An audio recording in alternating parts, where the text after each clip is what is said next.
여러분, 만약 남편의 대학 후배 아이 100일 잔치에서 남편의 끔찍한 비밀을 알게 된다면 어떡하시겠어요? 이건 바로 제 이야기입니다. 오늘은 토요일, 저녁 바람엔 아직 여름의 열기가 희미하게 남아 있었죠. 저는 남편 이민준을 따라 수라운 한정식 집에 룸으로 들어섰습니다. 안은 이미 시끌벅적한 손님들로 가득 차 있었어요. 남편의 대학 후배 박서아 씨의 아기 100일 잔치였습니다. 후배라고는 하지만 사실 저는 알고 있었어요.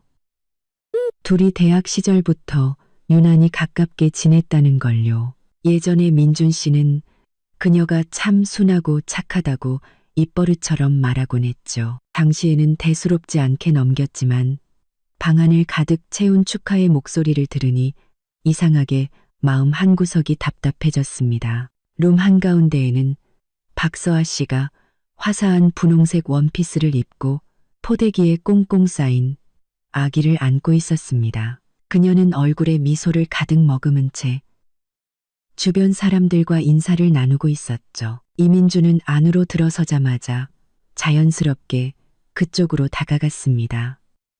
목소리는 평소보다 훨씬 다정했죠. 서아야, 고생 많았네. 아기 정말 똘똘해 보인다. 박서아 씨는 우리를 보고는 눈빛이 순간 흔들렸지만 이내 활짝 웃으며 말했습니다. 선배님, 형수님, 드디어 오셨네요. 이쪽으로 와서 앉으세요. 방금 막 재웠는데 또 깰까봐 조마조마하네요. 저는 그녀에게 다가가 자연스럽게 아기의 얼굴로 시선을 옮겼습니다. 아기는 눈을 꼭 감고 있었고 작은 얼굴은 불그스름했죠.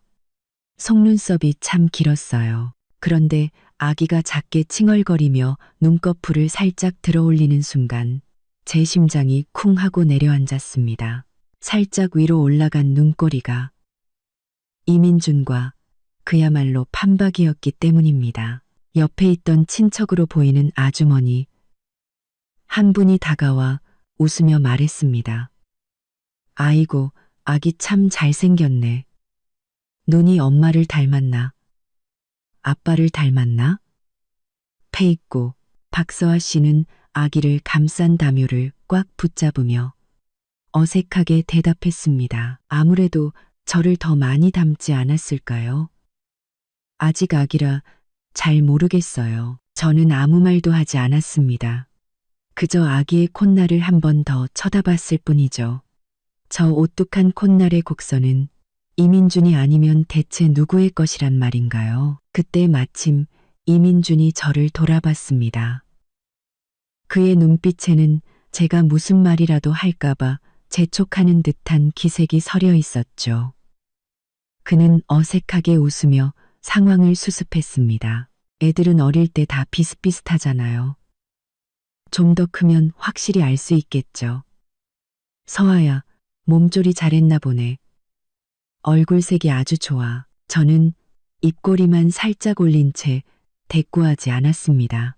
사실 저는 박서아 씨와 그리 친한 사이가 아니었어요. 얼마 전 이민준이 그녀의 100일 잔치를 챙겨줘야 한다며 선뜻 몇백만 원을 내놓았을 때 저는 좀 이상하다고 생각했습니다. 하지만 이민준은 그래도 내가 아끼던 후배인데 혼자 애 키우느라 얼마나 힘들겠어라고 말했고 저는 더 이상 문제를 만들고 싶지 않아 그냥 넘겼습니다. 하지만 지금 이 아이의 얼굴을 보니 최근 들어 부쩍 늦게 귀가하고 통화할 때마다 저를 피하던 이민준의 행동들이 떠오르며 의심이 걷잡을 수 없이 커졌습니다. 저는 테이블 위에 주스를 한 모금 마시며 애써 마음을 진정시켰습니다. 겉으로는 평온을 유지하며 말했죠.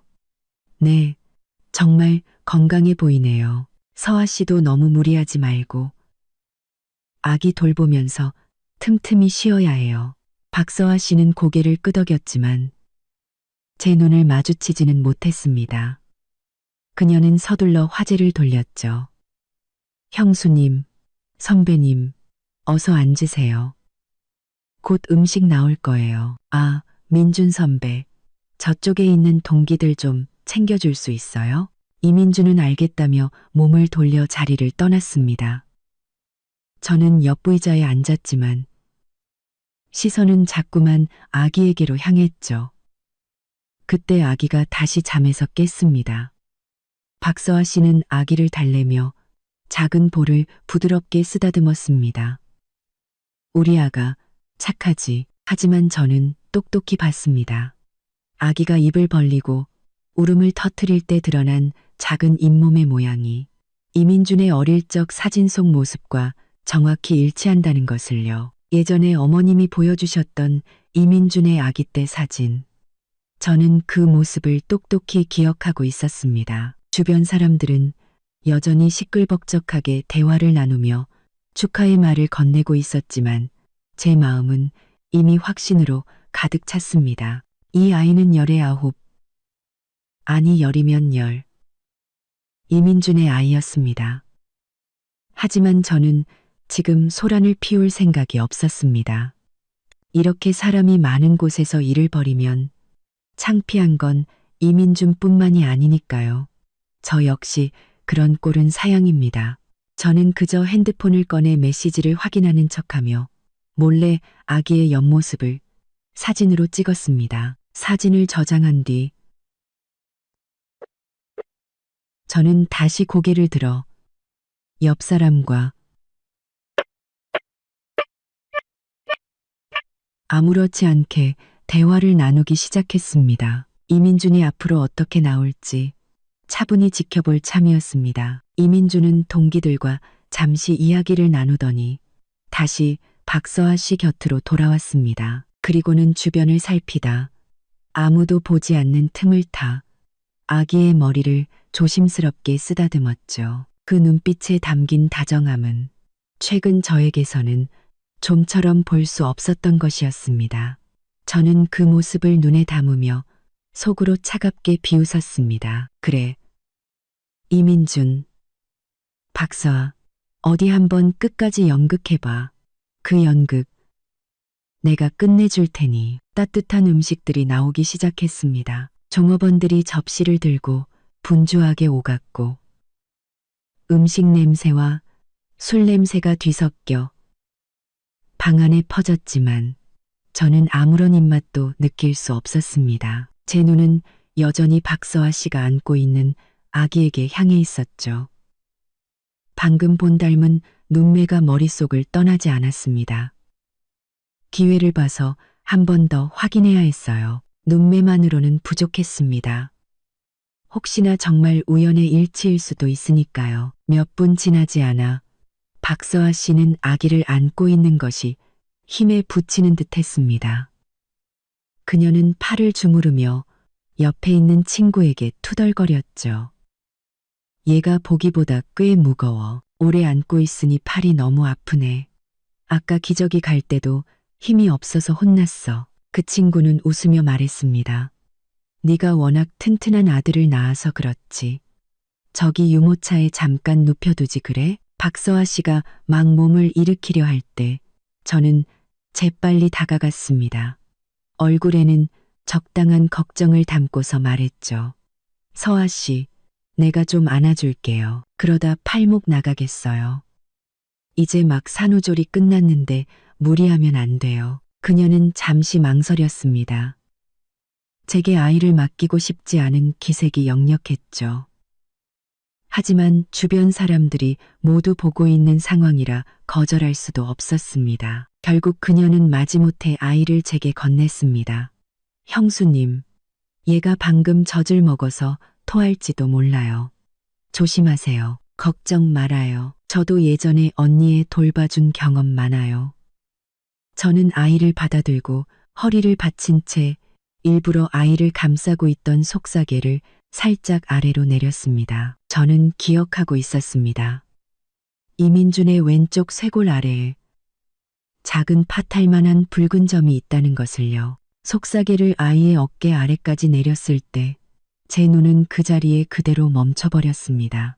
아이의 왼쪽 쇄골 아래에 너무나도 선명하게 이민준의 것과 똑같은 붉은 점이 있었습니다. 크기, 모양, 위치까지. 마치 복사해서 붙여넣기라도 한 것처럼 똑같았죠. 제 머릿속이 쿵 하고 울렸습니다. 희미했던 의심은 순식간에 명백한 확신으로 변했습니다. 이 아이는 틀림없는 이민준의 아이였습니다. 하지만 저는 얼굴에 조금의 동요도 드러내지 않았습니다. 그저 아이의 점을 부드럽게 만지며 아무렇지 않은 목소리로 박서아 씨에게 물었죠. 어머, 서아 씨, 아기 쇄골에 점이 있네. 우리 남편 이민준 씨 점이랑 정말 똑같이 생겼다. 신기하네. 이런 우연이 다 있나. 박서아 씨의 얼굴이 새하얗게 질렸습니다. 그녀는 당황한 듯 제 시선을 피하며 더듬거렸죠. 아, 그런가요? 저는 미처 몰랐네요. 그냥 우연이겠죠. 점이야 뭐 비슷할 수도 있잖아요. 옆자리에 앉아있던 이민주는 이 말을 듣고 들고 있던 젓가락을 쨍 소리가 나게 그릇에 부딪혔습니다. 그는 황급히 고개를 들어 저를 쳐다봤죠. 그의 눈에는 긴장감과 함께 경고의 빛이 서려 있었습니다. 그냥 우연이겠지. 세상에 비슷한 점이 얼마나 많은데.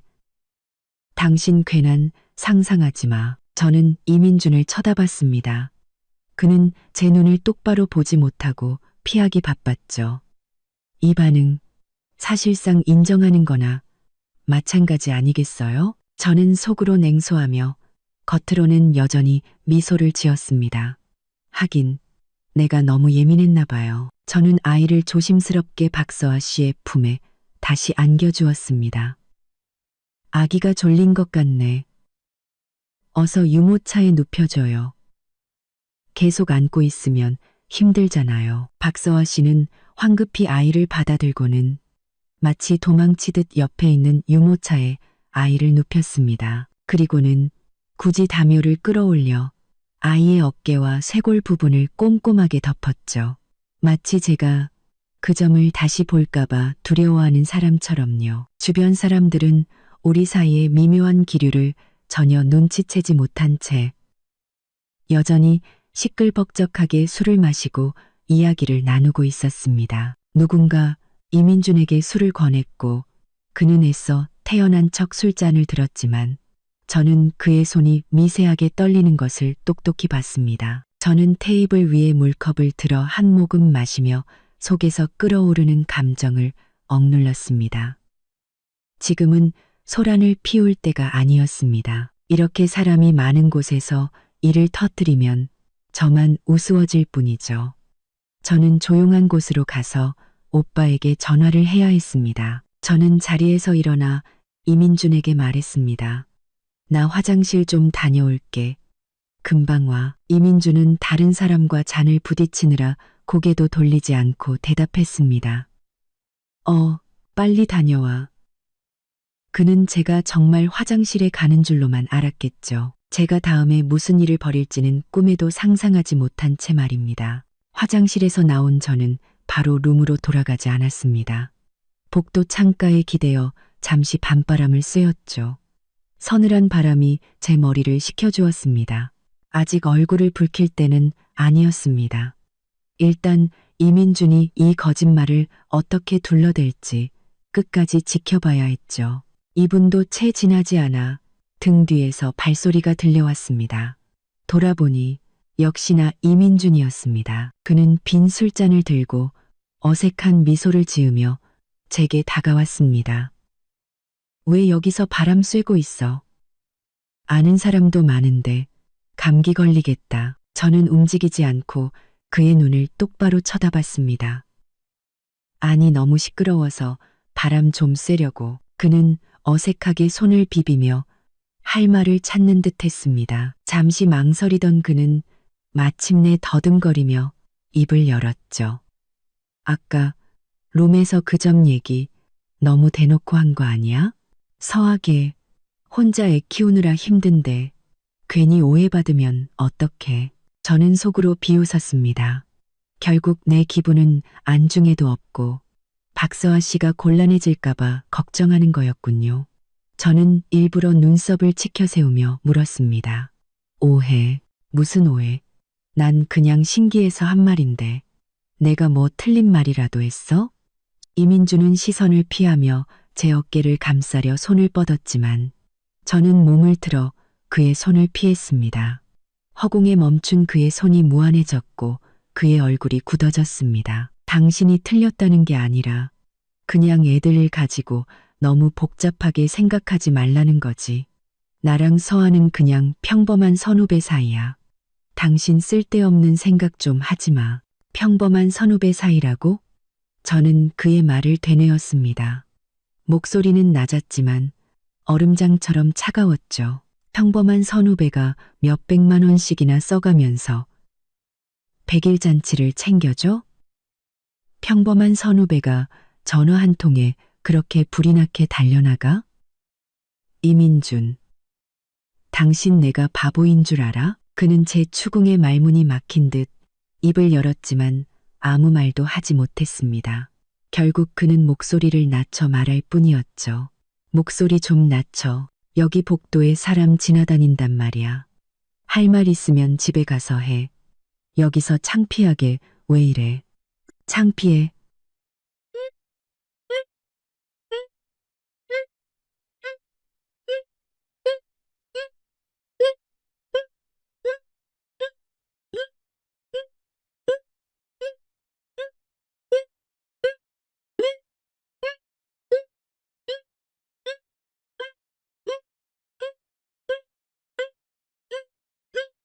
바로 그때 복도 저편에서 발소리가 들려왔습니다. 작은 쇼핑백을 든 박서아 씨가 걸어오고 있었죠. 그녀는 우리 둘을 발견하고는 잠시 걸음을 멈췄다가 이내 얼굴에 미소를 띠며 다가왔습니다. 선배님, 형수님, 여기서 뭐 하세요? 다들 두 분 찾고 계세요. 이민주는 마치 구세주라도 만난 듯 황급히 말했습니다. 아, 아니야. 형수님이랑 잠깐 바람 쐬러 나왔어. 박서아 씨는 우리 곁으로 다가와 재빨리 저와 이민준의 얼굴을 번갈아 살폈습니다. 우리 사이의 냉랭한 분위기를 눈치챈 그녀는 서둘러 이민준의 말을 거들었죠. 형수님, 아까 선배님한테 들었어요. 그 점 때문에 혹시 오해하셨을까 봐요. 정말 그냥 우연이에요. 저희 아기점은 어제 저희 엄마가 처음 발견하신 거라니까요. 선배님 점이랑 닮은 건 정말 우연의 일치예요. 저는 그녀를 쳐다봤습니다.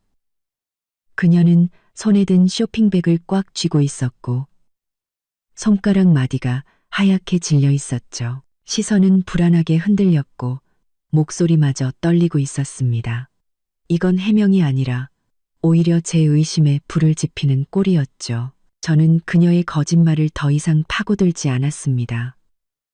그저 담담하게 말했죠. 아, 그래요?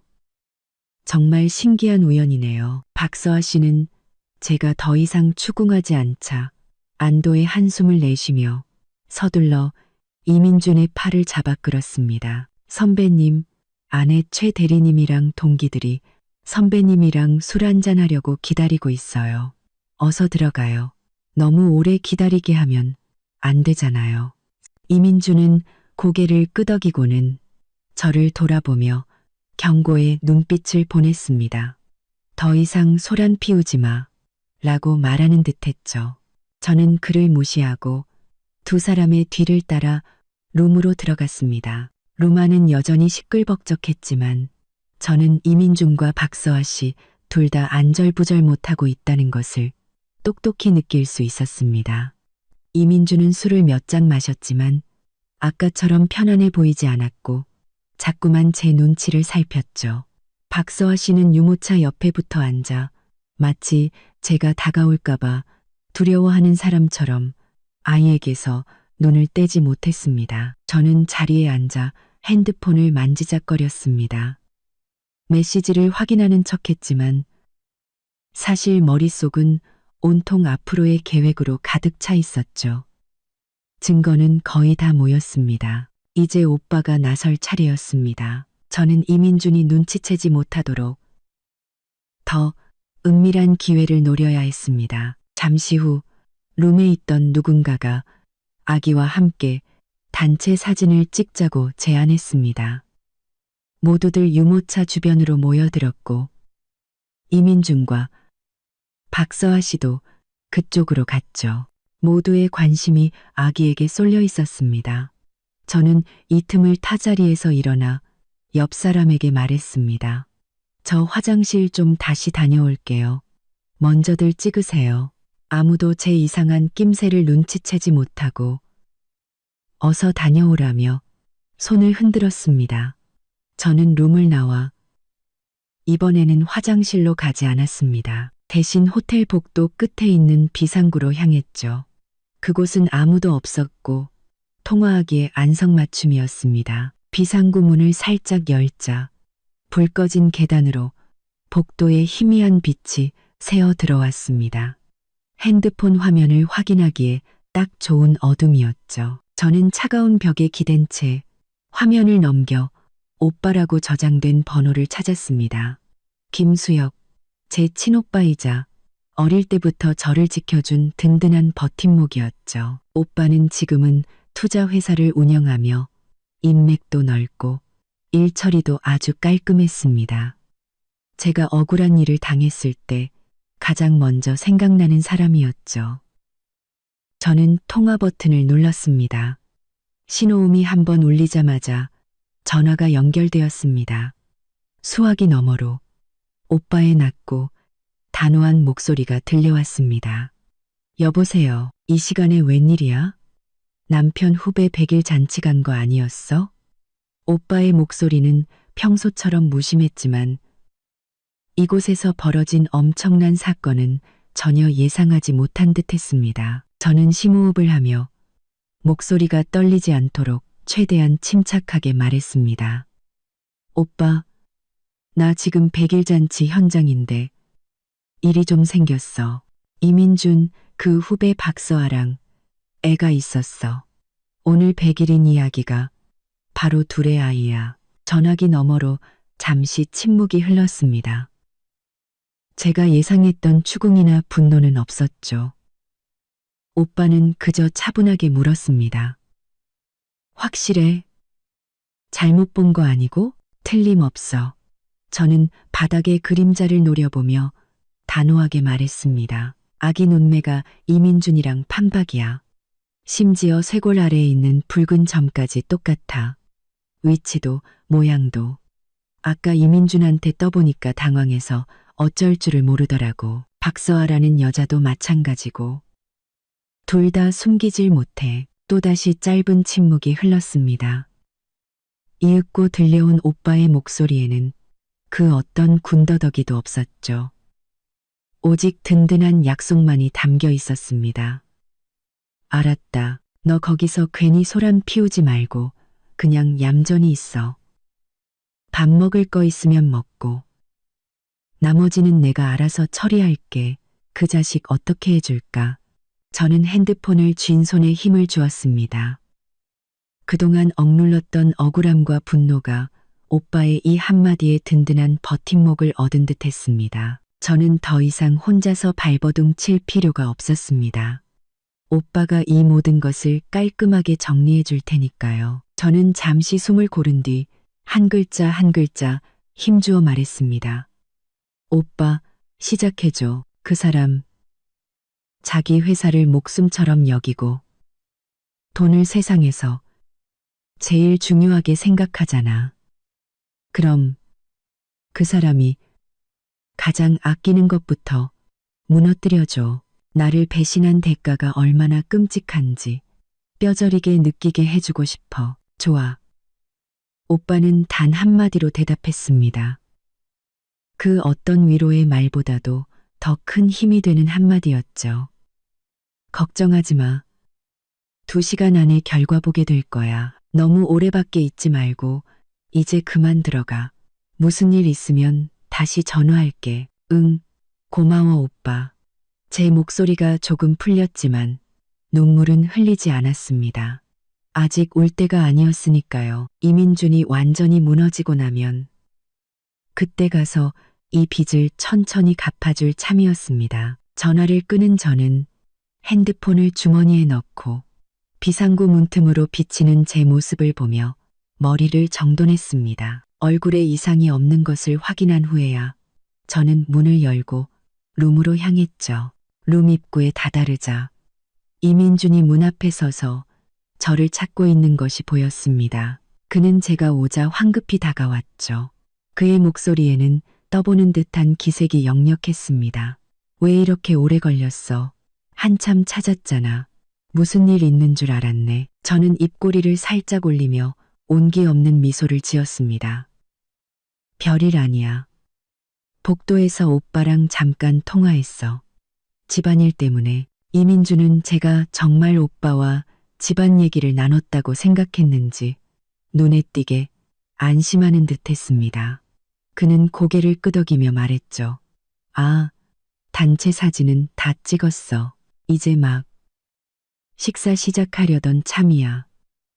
어서 들어가자. 당신이 좋아하는 갈비찜 나왔어. 저는 그를 따라 룸으로 들어갔습니다.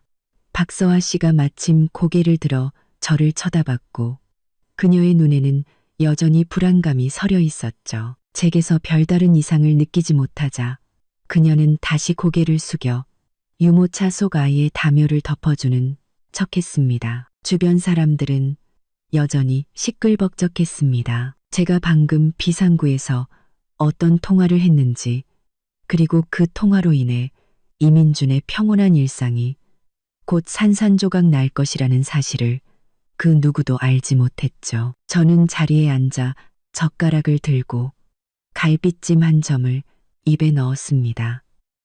맛은 있었지만 어딘가 느끼하게 달았습니다. 마치 이민준이 그동안 제게 보여줬던 거짓된 다정함처럼요. 지금 생각하니 그저 역겨울 뿐이었습니다. 저는 천천히 고기를 씹으며 오빠의 소식을 기다렸습니다. 그리고 이민준이 절망에 빠질 그 순간을 조용히 고대하고 있었습니다. 저는 식탁에 앉아 천천히 음식을 씹었습니다. 하지만 제 시선은 계속해서 이민준에게 향해 있었죠. 그는 옆에 앉은 동기들과 잔을 부딪히며 의기양양한 미소를 짓고 있었습니다. 아마도 착한 후배를 챙기는 멋진 선배라는 자신의 모습에 한껏 도취해 있겠죠. 자신의 세계가 곧 뒤집힐 것이라는 사실은 꿈에도 모른 채 말입니다. 그때 제 핸드폰이 짧게 진동했습니다. 오빠에게서 온 메시지였죠. 저는 조심스럽게 핸드폰을 테이블 아래로 내려 확인했습니다. 화면에는 단 7글자만 적혀 있었습니다. 1단계 완료, 시작이다. 저는 마음속에 돌덩이가 내려앉는 것을 느끼며 재빨리 알았어 라고 답장을 보냈습니다. 그리고는 핸드폰을 주머니에 넣고 아무렇지 않게 식사를 계속했죠. 사실 오빠는 저와의 통화를 끊자마자 단 1초도 지체하지 않았습니다. 당시 회사에서 임원회의 중이던 오빠는 전화를 끊고 옆에 있던 비서에게 무언가 지시한 뒤 회의가 끝나기도 전에 자리를 떴다고 합니다. 차에 올라탄 오빠는 가장 먼저 주거래 은행의 오랜 지인에게 전화를 걸었습니다. 그의 목소리에는 어떤 망설임도 없었죠. 장 부장, 사람 하나만 좀 조회해줘. 이민준. 그 사람 명의의 모든 개인 계좌랑 민준건설법인 계좌. 지금 당장 동결시켜. 사유는 적당히 알아서 만들고 문제 생기면 내가 책임질게. 그 사람 명의의 모든 개인계 책임질게. 전화를 받은 장 부장은 오빠와 오랫동안 함께 일해온 사이였기에 오빠가 허튼 소리를 하지 않는다는 것을 잘 알고 있었습니다. 그는 이유를 묻지 않고 대답했죠. 네, 김 대표님. 걱정 마십시오. 10분 안에 처리하고 연락드리겠습니다. 은행 전화를 끊은 오빠는 곧바로 다른 번호로 전화를 걸었습니다. 이민준의 회사와 3년째 거래 중인 대한건설의 이 사장이었죠. 오빠는 단도직입적으로 말했습니다. 이 사장님, 민중건설과의 건설, 자재 공급 계약, 지금 당장 파기하십시오. 위약금은 저희 회사에서 전액 부담하겠습니다. 앞으로 필요한 자재는 저희 자회사 통해서 이민준이보다 5% 저렴한 가격에 공급해드리죠. 이 사장은 처음에는 망설였습니다.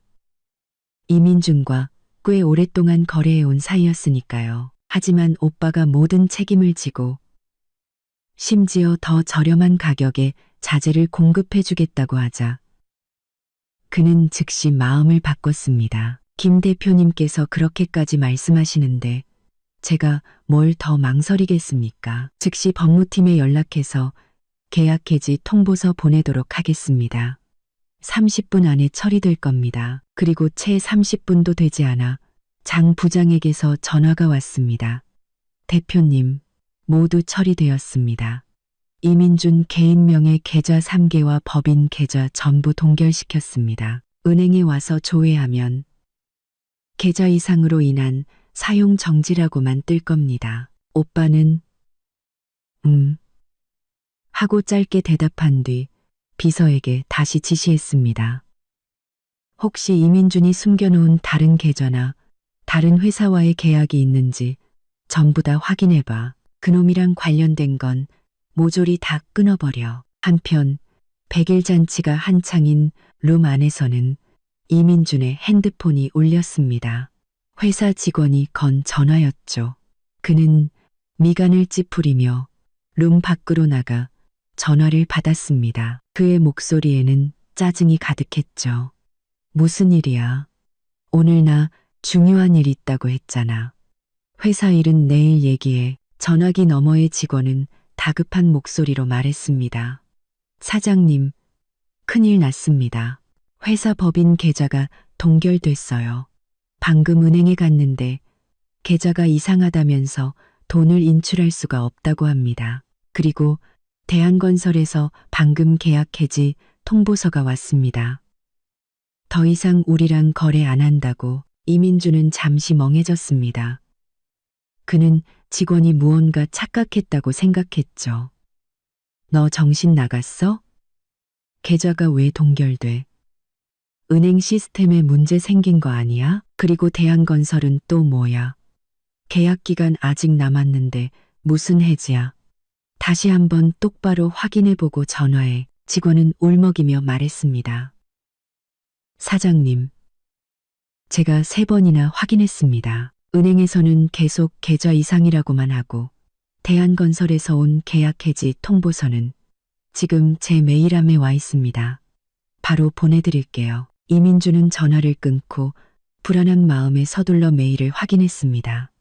아니나 다를까 계약 해지 통보서라는 제목의 메일이 와 있었죠. 내용인즉슨 귀사의 계약 이행 능력에 대한 리스크가 발견되어 상호 간의 계약을 공식적으로 종료한다는 것이었습니다. 그는 곧바로 은행에도 전화를 걸었지만 돌아오는 대답은 직원의 말과 똑같았습니다.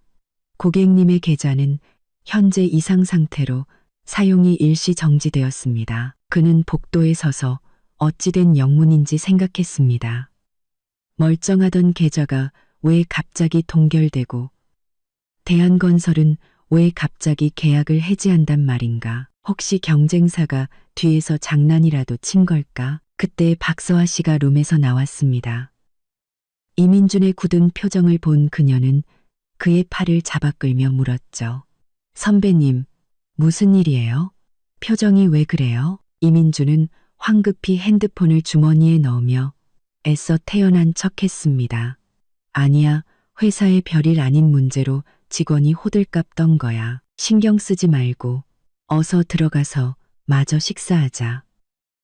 분위기 깨면 안 되잖아. 그는 그렇게 말하며 박서아 씨를 이끌고 룸으로 들어갔지만 그의 발걸음은 아까와는 비교도 안 될 만큼 무거워 보였습니다. 저는 룸 안에서 이민준의 그 모든 표정 변화를 똑똑히 지켜보고 있었습니다. 전화를 받을 때의 짜증, 전화를 끊은 후의 당혹감, 그리고 박서아 씨 앞에서 애써 태연한 척하는 모습까지 그 무엇 하나 제 눈을 피할 수는 없었죠. 다음 날 아침 제가 눈을 떴을 때 이민주는 이미 양복을 차려입고 침대 가장자리에 앉아 있었습니다. 눈가에는 붉은 핏줄이 서려 있는 것이 밤새 한숨도 못 잔 듯 했습니다.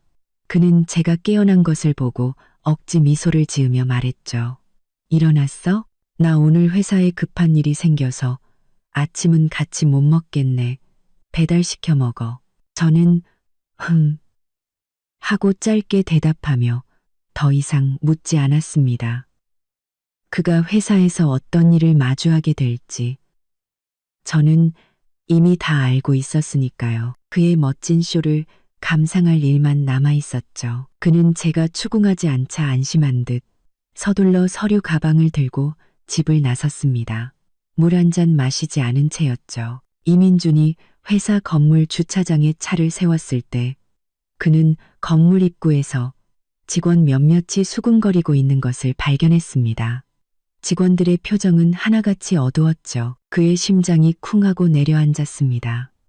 그는 서둘러 그들에게 다가가 미간을 찌푸리며 물었습니다. 다들 여기서 뭐 하는 거야? 출근 안 하고. 나이 든 직원 한 명이 망설이다 입을 열었습니다. 사장님, 방금 경리부에서 연락 왔는데 회사 계좌가 동결돼서 어제 거래처에 보내야 할 대금을 못 보냈다고 합니다. 거래처에서는 오늘까지 입금 안 되면 더 이상 자재 공급을 안 하겠다고 전화가 왔습니다. 이민준의 심장이 철렁했습니다.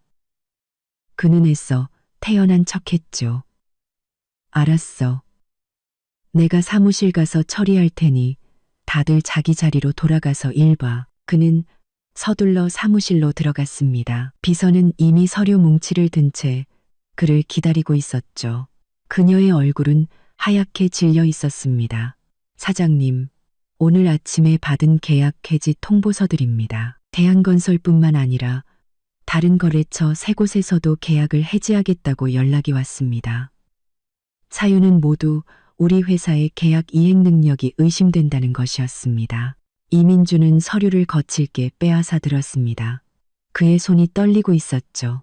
이게 어떻게 된 일이야?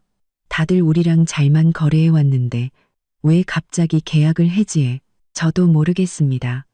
비서는 울먹이며 말했습니다. 방금 그 회사들 담당자에게 전화를 걸어봤지만 받지를 않거나 위에서 시킨 일이라 어쩔 수 없다는 말만 하고 끊어버립니다. 그리고 은행에도 다시 전화해봤지만 여전히 계좌 이상이라는 말만 반복하고 언제 동결이 풀릴지는 자기들도 모른다고 합니다. 이민주는 의자에 털썩 주저앉았습니다. 어젯밤 직원의 전화를 받았을 때만 해도 그는 그저 작은 문제일 거라고 생각했습니다.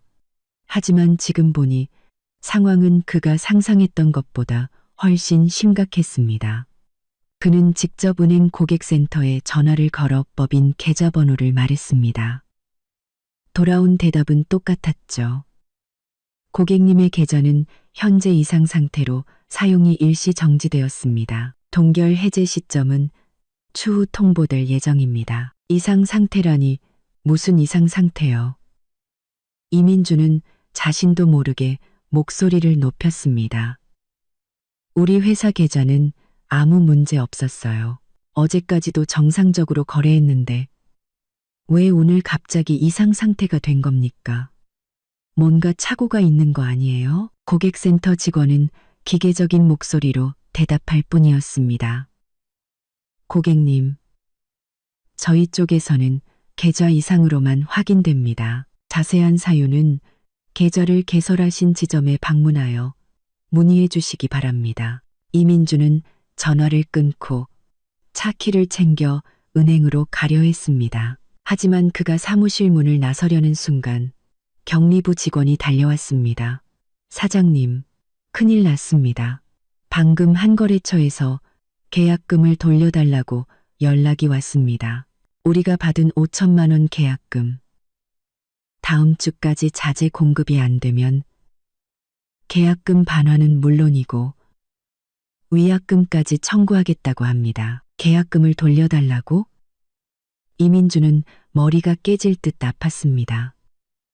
일단 기다려달라고 해. 지금 계좌 문제 해결 중이니까 자재 공급은 문제 없을 거라고 말씀드렸지만 막무가내입니다. 경리부 직원은 미간을 찌푸렸습니다. 이미 우리 회사 계좌가 동결됐다는 소문이 다 퍼졌나 봅니다. 우리가 돈 떼먹고 도망갈까봐 걱정된다고 오늘까지 확실한 답변을 안 주면 바로 법원에 소송을 걸겠다고 합니다. 이민주는 순간 현기증을 느끼며 문틀을 붙잡고 겨우 몸을 가눴습니다. 그는 심호흡을 하며 말했죠. 알았어. 일단 돌아가 있어. 내가 은행 가서 상황 알아보고 연락 줄게. 그는 차를 몰아 은행으로 달려가 평소 알고 지내던 담당자를 만났습니다. 하지만 담당자는 난처한 표정으로 말했죠. 사장님, 죄송하지만 저도 어쩔 수가 없습니다. 이건 위에서 직접 내려온 지시 사항이라 저도 구체적인 이유는 알지 못합니다. 언제 동결이 풀릴지도 알 수가 없고요. 위의 지시라고요? 대체 누가? 이민준이 다그쳐 물었습니다. 누가 뒤에서 손을 쓴 겁니까? 솔직하게 말해줘요. 담당자는 고개를 저으며 난감한 표정을 지었습니다. 사장님, 정말 제가 도와드리고 싶지 않아서가 아닙니다. 저도 이런 경우는 처음이라 정말 아는 바가 없습니다. 일단 기다려보시거나 다른 방법을 찾아보시는 게 좋을 것 같습니다. 이민주는 은행을 나와 길가에 서서 오가는 차들을 멍하니 바라보았습니다. 머릿속은 온통 혼란으로 가득했죠. 대체 누가 자신을 이렇게까지 궁지로 몰아넣는단 말인가. 그는 사업을 하며 경쟁자가 없진 않았지만 이런 원한을 살 만한 짓은 한 적이 없었습니다. 혹시 장 사장인가? 지난번 프로젝트 입찰에서 그를 이겼었는데 그때 복수하는 건가? 그는 핸드폰을 꺼내 장 사장에게 전화를 걸었습니다. 장 사장은 전화를 받았지만 목소리는 싸늘했죠. 이 사장, 무슨 일인가? 장 사장님, 혹시 은행에 손을 써서 제 회사 계좌를 막으셨습니까? 그리고 거래처들한테 저랑 계약 해지하라고 하신 것도 장 사장님이십니까? 이민주는 단도직입적으로 물었습니다. 장 사장은 비웃음을 터뜨렸습니다. 이 사장, 사람 잘못 짚었네. 내가 그렇게 한가한 사람으로 보이나? 자네 회사에 문제가 생긴 건 자네가 뭘 잘못했는지부터 생각해 봐야지. 그는 그렇게 말하고는 전화를 끊어버렸습니다. 이민주는 핸드폰을 쥔 채 길가에 서서 온몸이 차갑게 식는 것을 느꼈습니다. 이제 정말 어떻게 해야 할지 알 수 없었죠. 계좌는 동결되고 거래처는 떠나가고 고객은 계약금을 돌려달라고 합니다.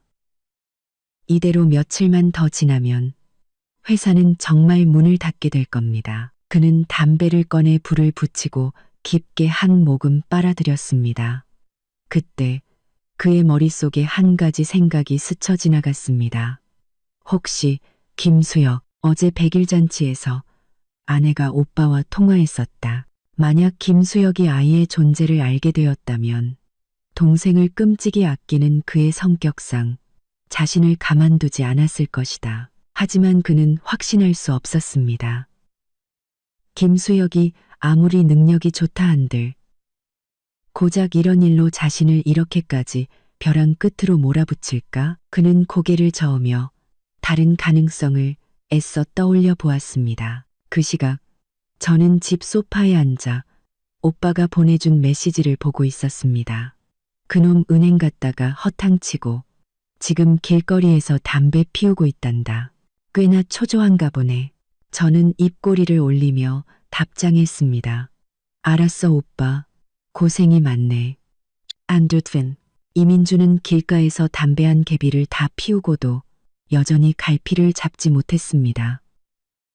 장 사장이 아니라면 대체 누구란 말인가? 그는 머릿속으로 다시 한번 자신의 주변 사람들을 떠올렸습니다.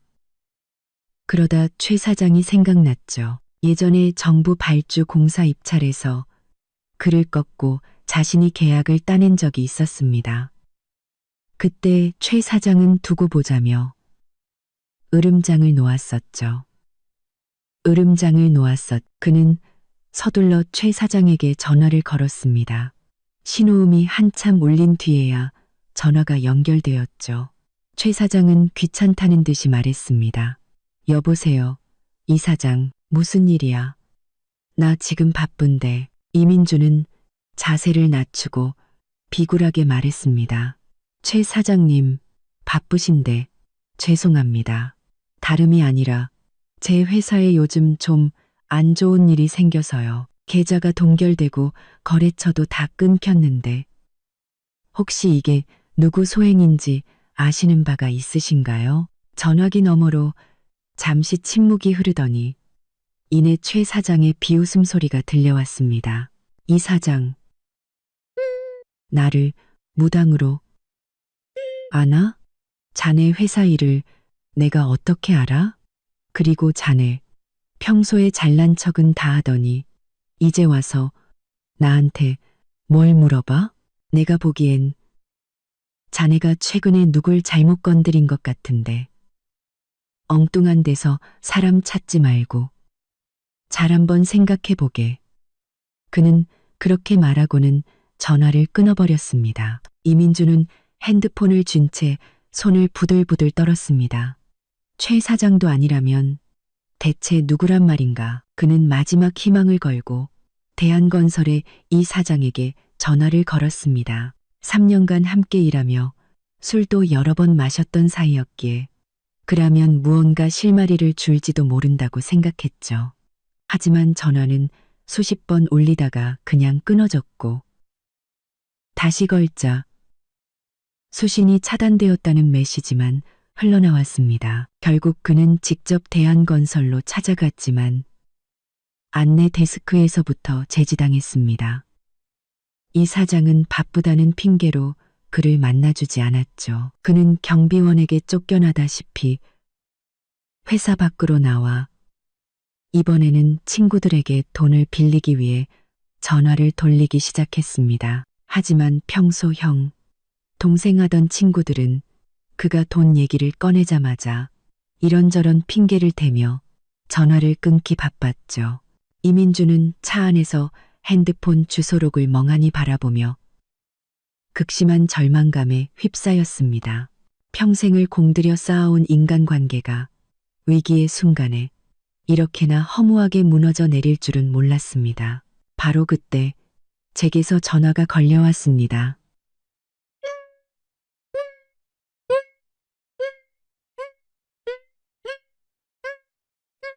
바로 그때 댁에서 전화가 걸려왔습니다.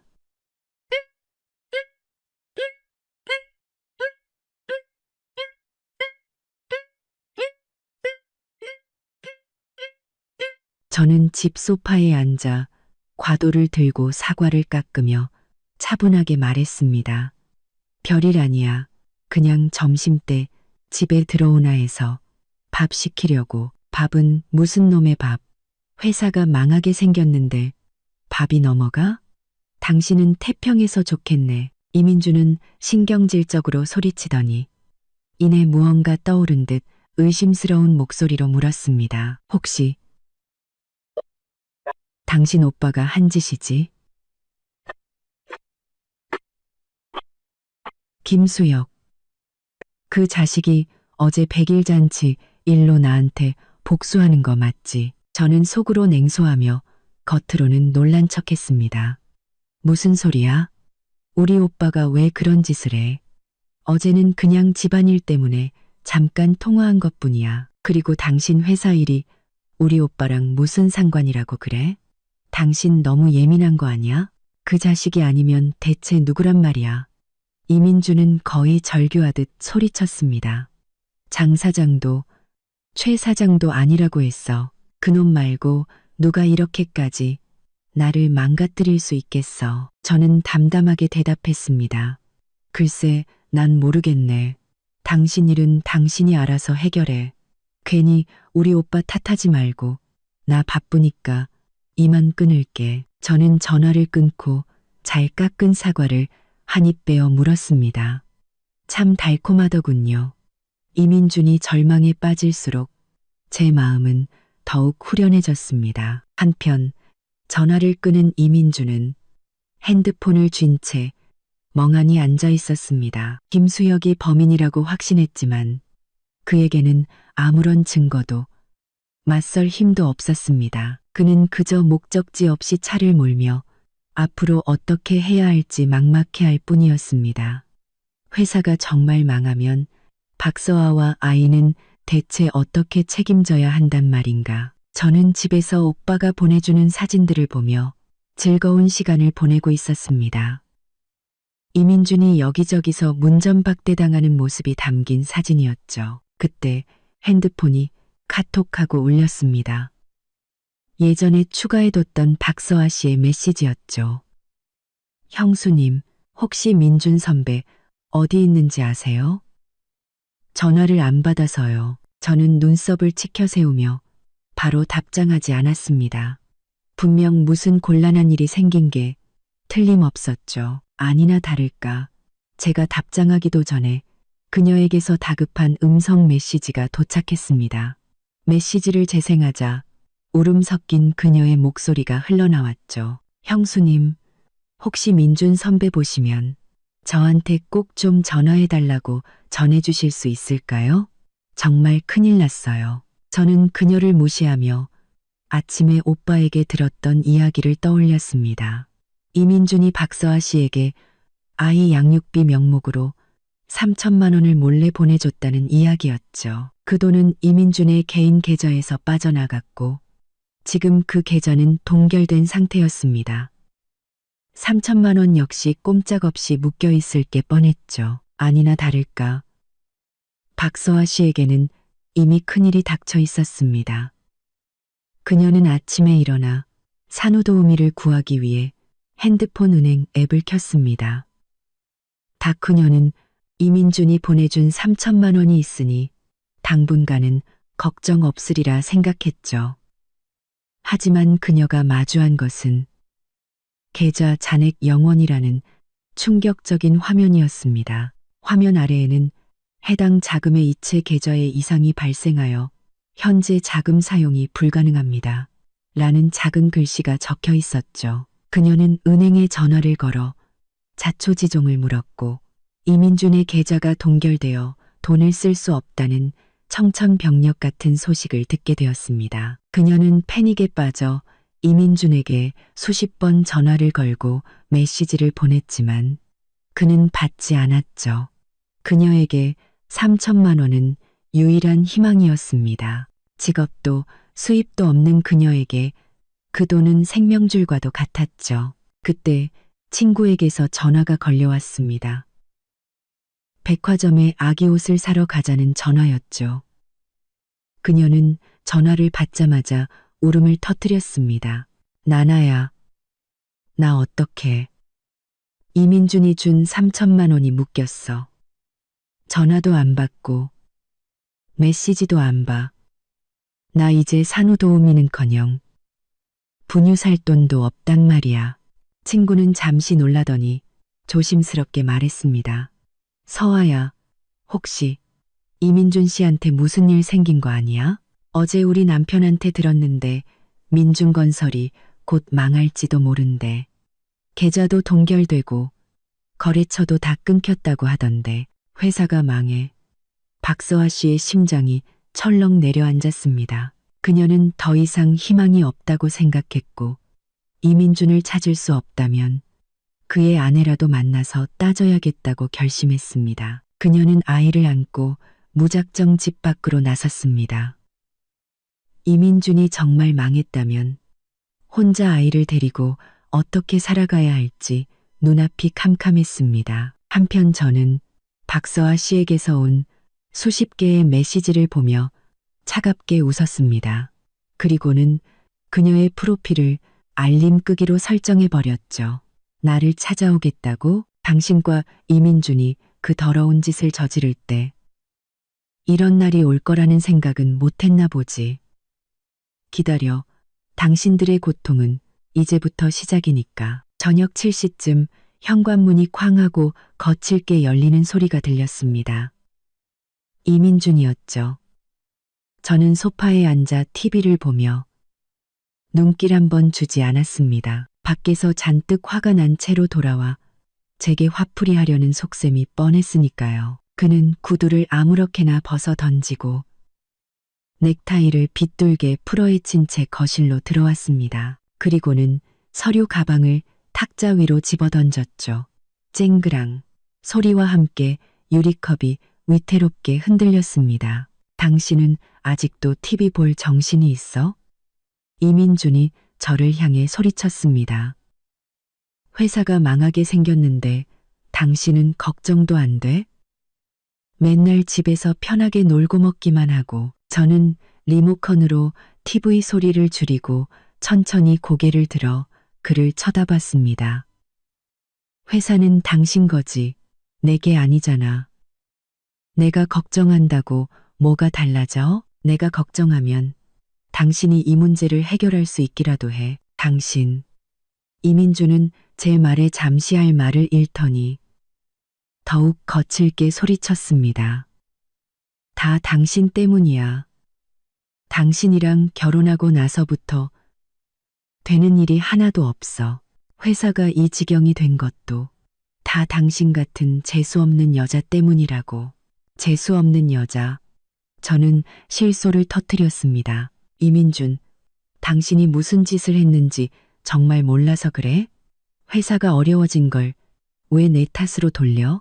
그렇게 남 탓하면 당신 마음이 좀 편해져? 내가 뭘 어쨌는데. 이민주는 시선을 피하며 끝까지 발뺌했습니다. 나는 그냥 열심히 사업했을 뿐이야. 당신 오빠, 김수혁 그 자식이 나를 망가뜨리지 않았다면 회사가 이렇게 되진 않았을 거라고. 당신이 그놈한테 무슨 말을 했길래 나한테 이러는 거야. 내가 오빠한테 무슨 말을 했냐고. 저는 자리에서 일어나 그에게 다가갔습니다. 그의 눈을 똑바로 쳐다보며 말했죠. 내가 오빠한테 그랬지. 내 남편이 밖에서 후배랑 바람나서 애까지 낳았고 우리 돈 수천만 원을 써가면서 그 여자 100일 잔치를 챙겨줬다고. 또 그랬지. 그 아기 쇄골에 있는 점이 내 남편 것이랑 판박이라고. 이민준, 이런 얘기를 굳이 내가 오빠한테 해야만 알 수 있는 걸까? 당신이 저지른 짓 언젠가는 다 드러날 거라고 생각 안 했어? 이민준의 얼굴이 새하얗게 질렸습니다. 그는 뒷걸음질 치며 끝까지 변명했죠. 거짓말하지 마. 나랑 서아는 그냥 평범한 선후배 사이고 그 애는 나랑 아무 상관없어. 당신 억지 부리지 마. 억지? 저는 핸드폰을 꺼내 그날 100일 잔치에서 찍었던 아기 사진을 보여주었습니다. 사진 속에는 아이의 왼쪽 쇄골 아래에 있는 붉은 점이 선명하게 찍혀 있었죠. 이게 박서아 씨 아들이야. 그리고 당신 쇄골을 봐. 똑같지 않아? 아직도 변명할 셈이야? 이민주는 핸드폰 화면을 멍하니 바라보다 자신도 모르게 자신의 쇄골을 만졌습니다. 그곳에는 사진 속 아이의 것과 똑같은 붉은 점이 있었죠. 이건 그냥 우연이야. 그는 더 이상 힘없는 목소리로 중얼거릴 뿐이었습니다. 우연. 저는 핸드폰을 집어넣으며 냉소했습니다. 이민준. 당신 양심의 손을 얹고 말해봐. 이게 정말 우연이야? 당신이 매달 박서아 씨한테 몰래 돈을 보내고 그녀의 전화 한 통에 불이 나게 달려나가고 100일 잔치에서 그 아이를 나보다 더 다정한 눈으로 쳐다봤던 것도 전부 다 우연이야. 그는 제 추궁에 아무 말도 하지 못했습니다. 그저 주먹을 꽉 쥔 채 얼굴만 불그락푸르락 할 뿐이었죠. 저는 그런 그의 모습을 경멸 어린 눈으로 쳐다봤습니다. 이제 와서 후회돼? 당신이 박서아랑 놀아날 때는 이런 날이 올 줄 몰랐어? 한국고 우리 부부의 공동 재산을 빼돌려서 다른 여자와 그 자식들을 먹여 살릴 때는 회사가 망할 거라는 생각은 못했냐고. 이민준, 당신이 지금 겪는 이 모든 건 전부 당신이 자초한 일이야. 닥쳐. 이민준은 갑자기 소리를 지르며 저를 향해 손을 치켜들었습니다. 하지만 그의 손은 허공에서 멈췄죠. 그는 아마도 지금 이 상황에서 제 오빠의 도움이 절실하다는 것을 깨달았을 겁니다. 감히 저를 때릴 수는 없었겠죠. 그는 손을 내리고 거친 숨을 몰아쉬며 애원하기 시작했습니다. 내가 잘못했어. 당신 오빠한테 말 좀 잘해줘. 제발 나 좀 그만 괴롭히라고. 회사가 망하면 우리 앞으로 어떻게 살아? 우리? 저는 그 단어를 되뇌며 비웃었습니다. 이민준, 당신한테 우리는 박서아와 그 아이 아니었어? 나와 당신은 이미 끝났어. 그런데 내가 왜 오빠한테 그런 부탁을 해야 하지? 저는 그렇게 말하고 소파에 다시 앉아 TV 소리를 키웠습니다. 더 이상 그와 말을 섞고 싶지 않았죠. 이민주는 한참 동안 그 자리에 서 있다가 결국 소파 반대편에 힘없이 주저앉았습니다. 그는 핸드폰을 꺼내 누군가에게 돈을 빌리려 했지만 결국 아무에게도 전화를 걸지 못했죠. 저는 TV를 보는 척하며 오빠의 다음 소식을 기다렸습니다.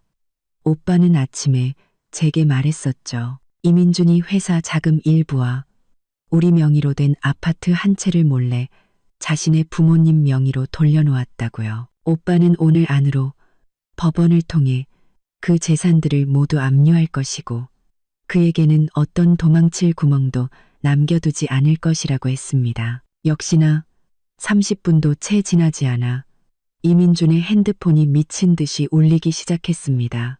발신자는 엄마였죠. 그는 짜증 섞인 목소리로 전화를 받았습니다. 엄마, 왜? 나 지금 죽을 것 같으니까 나중에. 하지만 전화기 너머에서는 그의 어머니 장미란 여사의 울음 섞인 목소리가 들려왔습니다. 민준아, 빨리 좀 와봐. 집에 이상한 사람들이 들이닥쳐서 우리 집이랑 내 아빠 통장에 있는 5억 원을 압류한다고 난리야. 이민준은 소파에서 벌떡 일어났습니다. 뭐라고요? 집이랑 돈을 압류한다니 그게 무슨 소리예요? 몰라. 법원에서 왔다고 서류까지 들고 와서 문에 빨간 딱지를 붙이고 있단 말이야. 내 아빠는 저 사람들이랑 싸우다가 혈압 올라서 쓰러지기 직전이야. 빨리 좀 와. 이민주는 전화를 끊고 새하얗게 질린 얼굴로 재킷을 집어들고 밖으로 뛰쳐나갔습니다. 그는 제 옆을 지나치며 저를 죽일 듯이 노려봤죠. 전부 당신 오빠 짓이지.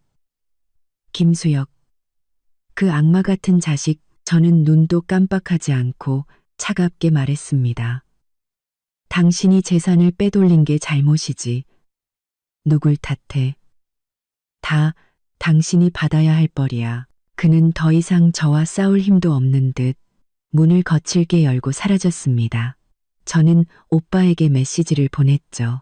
그 사람 시댁으로 갔어. 오빠에게서 곧바로 답장이 왔습니다. 알아. 법원 사람들이 기다리고 있을 거야. 가봤자 소용없어. 부부 공동 재산을 빼돌린 건 명백한 불법이니까. 그놈은 이제 끝났어. 저는 웃으며 더 이상 답장하지 않았습니다. 그리고는 편안한 마음으로 TV를 계속 봤죠. 한편 이민주는 부모님 댁으로 차를 몰며 손을 부들부들 떨었습니다. 그 집과 5억 원은 그가 만약의 사태를 대비해 숨겨놓은 마지막 비상금이었습니다. 그런데 이제 그것마저 모두 잃게 된 것이죠. 그가 부모님 댁 아파트 단지에 도착했을 때 그는 이미 현관 앞에 모여있는 수많은 이웃과 집문에 압류 딱지를 붙이고 있는 법원 집행관들을 발견했습니다. 그의 어머니는 계단에 주저앉아 울고 있었고 아버지는 집행관에게 거칠게 항의하고 있었죠. 멈춰. 당신들 뭔데 남의 집에 이래. 이민주는 소리치며 달려가 집행관을 밀쳤습니다. 집행관은 미간을 찌푸리며 서류를 그의 눈앞에 내밀었습니다. 이민준 씨, 맞으시죠? 법원에서 발부한 재산 압류 결정문입니다. 귀하께서 배우자 동의 없이 부모님 명의로 이전한 부동산과 예금은 부부 공동 재산 은닉 행위로 간주되어 법에 따라 적법하게 압류 조치되는 것입니다. 이민주는 서류를 빼앗아 갈기갈기 찢어버렸습니다. 무슨 공동 재산? 이 집은 내가 산 거고 돈도 내가 번 거야. 당신들 마음대로 압류할 수 없어. 정동 재산, 내가 당신들 다 고소할 거야. 선생님, 법 집행을 방해하시면 공무집행방해죄로 현행범 체포될 수 있습니다. 다른 집행관이 그를 막아서며 단호하게 말했습니다. 이의가 있으시면 법원에 정식으로 이의 신청을 하십시오. 주변의 이웃들은 수군거리기 시작했습니다. 어머, 저 집 아들. 재산 빼돌리다가 걸렸나 봐. 그러게 겉보기엔 멀쩡하더니 하는 짓은 영. 이민주는 이웃들의 비웃음과 부모님의 원망 섞인 눈물을 견딜 수 없었습니다. 그는 저에게 전화를 걸어 악에 바친 목소리로 소리쳤죠. 김수진, 당장 당신 오빠한테 이 압류 풀라고 해. 그렇지 않으면 나랑 끝장 볼 줄 알아. 우리 부모님 쓰러지시기라도 하면 내가 당신 가만 안 둬. 저는 소파에 앉아 그의 발악을 들으며 비웃었습니다. 이민준, 당신이 부부 공동 재산을 빼돌릴 때 이런 날이 올 줄은 몰랐어? 그 집, 내 이름도 올라가 있었고 그 5억 원도 우리 회사가 잘 나갈 때 번 돈이야. 당연히 내 몫도 있는 거지. 당신이 불법을 저지른 걸 왜 내 탓을 해? 법대로 처리된 것뿐이야. 우리 부모님은 이제 어디서 살라고. 당신 정말 이렇게까지 독해야 해? 독해? 저는 차갑게 웃었습니다. 당신이 박서아랑 애 낳고 우리 돈으로 그들을 먹여 살릴 때 당신은 안 독했어? 이제 와서 부모님 걱정하는 척하지 마. 당신 그럴 자격 없어. 저는 전화를 끊고 그의 번호를 차단해버렸습니다. 더 이상 그의 목소리를 듣는 것조차 역겨웠으니까요. 전화가 끊긴 핸드폰을 든 채 이민주는 압류 딱지가 붙은 현관문과 자신을 향한 비난의 눈초리들을 번갈아 쳐다봤습니다. 결국 그는 그 자리에 주저앉아 머리를 감싸쥐고 절망적인 신음을 터뜨렸습니다. 서구run항에서 신음을 터뜨렸습니다. 이민주는 날이 저물 때까지 부모님 댁 현관 앞에 멍하니 앉아 있었습니다. 그의 부모님은 결국 근처의 허름한 여관으로 거처를 옮겼죠. 그의 주머니에는 이제 단돈 몇만 원밖에 남아있지 않았습니다. 그는 마지막 희망을 걸고 박서아에게 전화를 걸었습니다. 그녀에게라도 돈을 빌려야겠다고 생각했죠. 하지만 박서아의 집을 찾아간 그를 기다리고 있던 것은 돈이 아니라 경멸과 비난이었습니다. 돈을 빌려달라고? 당신이 준 3천만 원이 묶여서 나도 지금 분유 살 돈도 없어. 당신 정말 이렇게 무능력한 남자였어? 내가 정말 눈이 삐었지. 당신 같은 사람을 믿고 아이까지 낳다니. 두 사람은 서로에게 책임을 떠넘기며 크게 다퉜고 결국 이웃의 신고를 받고 출동한 경찰에 의해 쫓겨나다시피 집에서 나와야 했습니다. 그날 밤 이민주는 술에 취해 비틀거리며 집으로 돌아왔습니다. 저는 거실 소파에 앉아 그를 기다리고 있었죠. 이제 이 지긋지긋한 관계에 마침표를 찍을 시간이었습니다. 저는 그의 앞에 이혼 서류를 내밀었습니다. 이민준, 우리 이혼하자. 그는 충격받은 얼굴로 저를 쳐다봤습니다. 이혼? 내가 이렇게 힘든데 나를 버리겠다고? 버려? 저는 그동안 모아온 증거들을 그의 눈앞에 펼쳐 보였습니다. 그가 박서아와 몰래 만나는 사진, 수년간 그녀에게 돈을 보낸 계좌 이체 내역, 그리고 부모님에게 재산을 빼돌린 서류까지. 이 모든 걸 보고도 내가 당신을 버린다고 말할 수 있어? 이민주는 모든 증거 앞에서 할 말을 잃었습니다. 그는 결국 떨리는 손으로 이혼 서류에 서명했죠. 네가 이겼어, 김수진.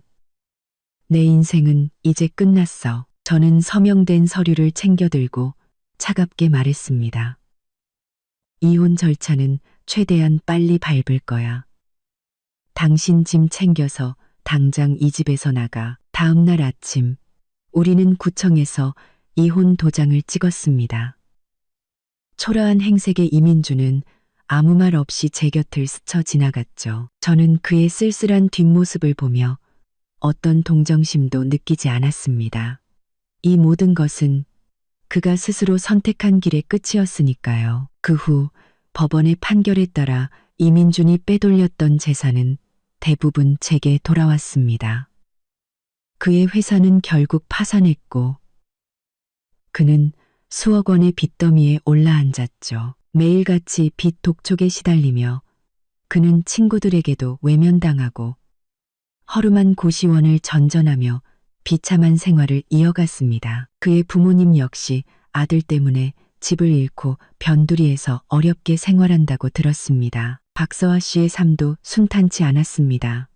이민준에게 받았던 돈을 법원에 의해 반환한 후 그녀는 아이를 시골에 계신 어머니에게 맡기고 식당에서 하루 12시간씩 일하며 겨우 생계를 유지하고 있다고 합니다. 한 번은 우연히 식당에서 그녀와 마주쳤지만 그녀는 저를 보자마자 황급히 주방으로 몸을 숨겼죠. 모든 것이 정리된 후 오빠는 저를 위해 근사한 저녁을 사주었습니다. 새로운 출발을 축하한다면서요. 이제 정말 다 끝났네. 앞으로는 하고 싶은 거 다 하면서 살아. 오빠가 항상 응원할게. 저는 오빠를 보며 진심으로 감사한 마음을 전했습니다. 오빠, 정말 고마워. 오빠가 아니었으면 나는 아직도 그 지옥 속에서 살고 있었을 거야. 오빠는 제 머리를 쓰다듬으며 웃었습니다. 가족끼리 뭘. 앞으로는 힘든 일 있으면 혼자 끙끙 앓지 말고 꼭 오빠한테 말해. 저는 고개를 끄덕이며 뜨거워지는 눈시울을 애써 참았습니다. 가장 힘들었던 순간, 제 곁을 지켜준 가족이 있다는 사실이 너무나도 든든하고 감사했습니다. 집으로 돌아와 저는 현관문을 열고 안으로 들어섰습니다. 깨끗하게 정돈된 집 안으로 따스한 햇살이 쏟아져 들어오고 있었죠. 저는 베란다로 나가 창밖의 풍경을 바라보며 미소를 지었습니다. 이제 저는 더 이상 이민준의 배신에 아파하지도 그의 거짓말에 괴로워하지도 않을 겁니다. 오롯이 저 자신을 위해 새로운 인생을 살아갈 것입니다.